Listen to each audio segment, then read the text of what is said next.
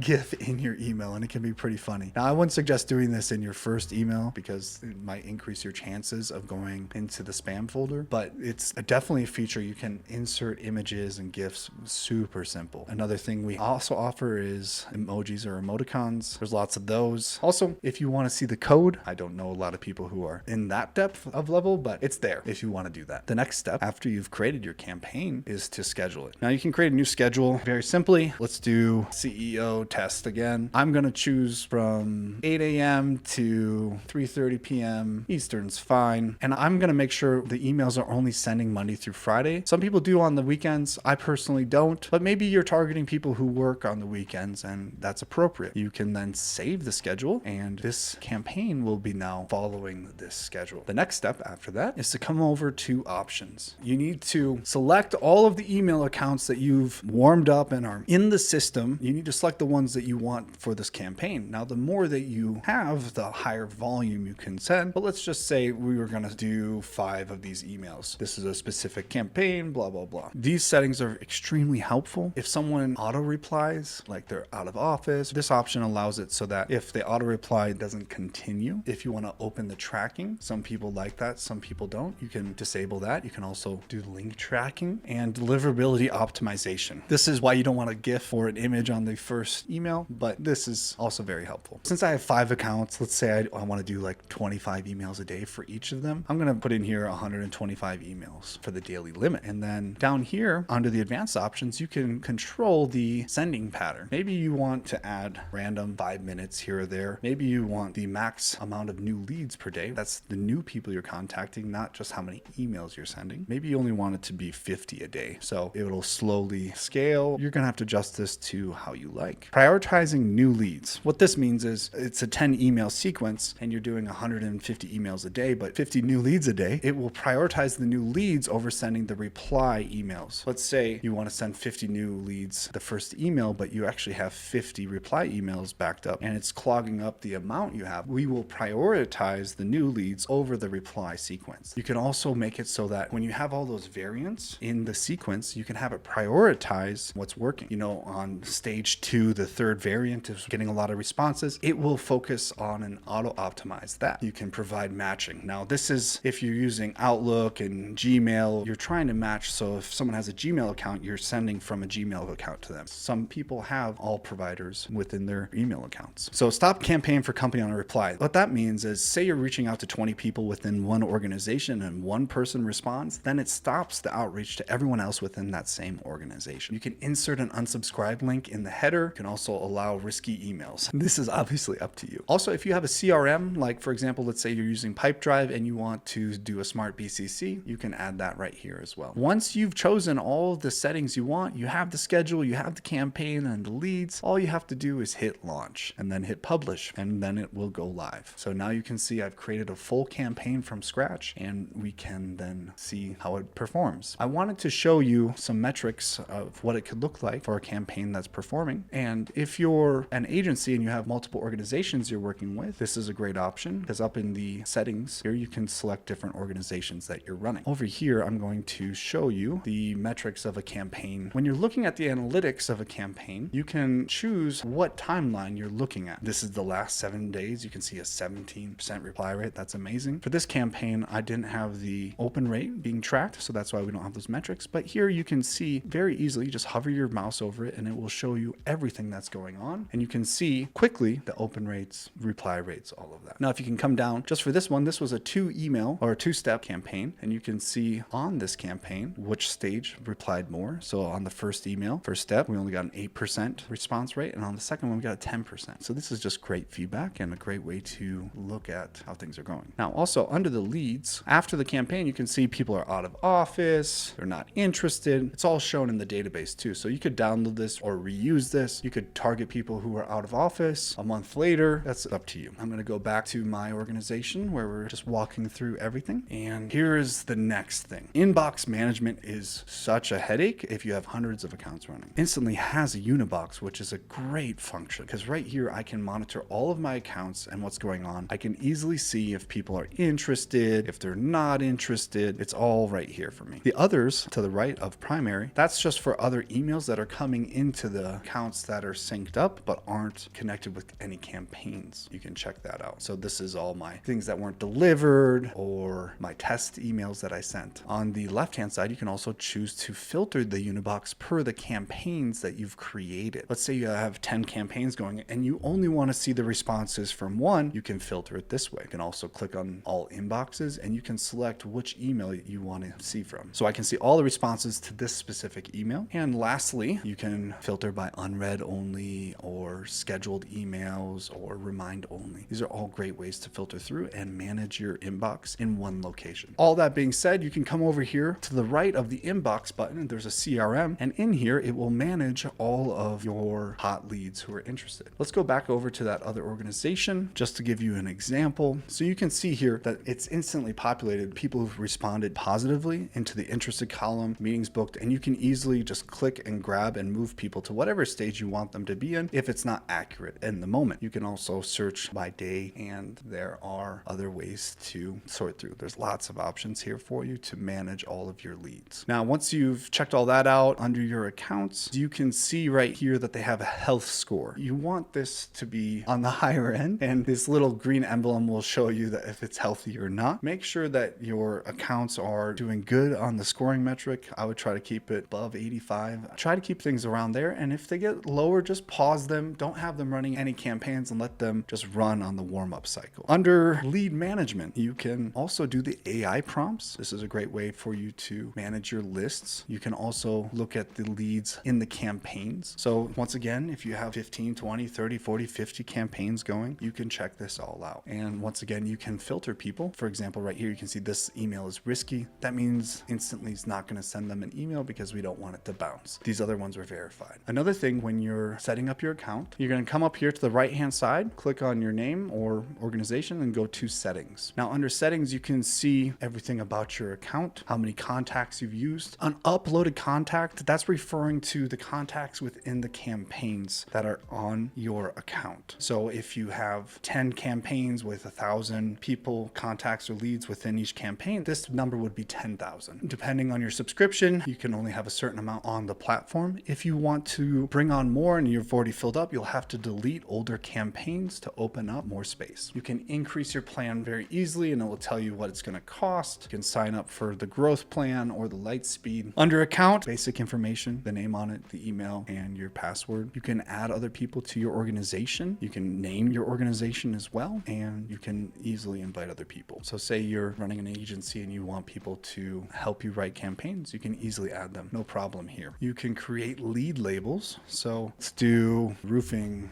interested. Now what you can use this custom lead label that you've created, go over to your Unibox and we can select on anybody. And under here, you can instantly label this person as a roofing interested. It can help you categorize and filter through. You can create a lot of custom lead labels so that when you're sorting through your Unibox, you have more control. Now let's go back. If you're an agency, under lead labels, you can select agency and you can put your website and your logo and your clients and all of that within here. Also, integrations. This is a big deal. Maybe you use Slack or Pipedrive. We all have these all set up to help you integrate with other platforms, and you can use webhooks as well. Now with preferences, it's good to put a deal value to your leads so you can quantify what you're doing, how much money you're generating, or how much potential sales you're generating. Now under the AI inbox manager, what this is, it automatically responds to positive replies that you get in your campaign within a 5-minute period. You can also have suggested replies. You can also have automatically tag the interest status of the replies. So if someone says not interested, please unsubscribe, it'll label them as not interested. You can automatically tag out of office status and automatically add people who unsubscribe to a block list. So if someone unsubscribes, you want to make sure that throughout all your campaigns that they're not going to be reached out to again. If you scroll down a little further, under the Unibox, there are auto replies that you can have shown, and you can also save non-instantly emails in your Unibox. Lastly, you can have it so that if an account disconnects, you'll get a notification, and you can choose to have positive reply notifications. Under here as well, you can see everyone who's under the block list, and you can also upload block lists from a Google Sheets CSV view, and that way you make sure that from previous campaigns that these people aren't reached out to. Also under this, we show you an example of how to format your block list. It's pretty simple and straightforward, but you just make sure that these domains aren't reached out to. Down here on the left-hand side, there's the accelerator. We have all sorts of free information for you to help you succeed. We also have a help center up here for you. Here's also a roadmap for you, what you want to be working on. You can see the featured requests that we have. You can see what's coming up, what we're working on. You can send us a message very simply just by clicking this, or you could have clicked on the chat button on the bottom right-hand side. You can also get a product tour. This will walk you through everything. Lastly, you can join our Facebook group. Here's a link to it. The community loves it. Lots of help there. Everyone helps each other out. There's lots of live videos that we post there as well. If you want to use Instantly to 10x your leads and send thousands of emails a day, go to the link in the description or go check out instantly.ai right now. Lastly, did you know that Google made some pretty big changes in 2024 for cold email? If you didn't, click on this video to learn how to cold email in 2024 in the new environment, and I hope to see you in the next one.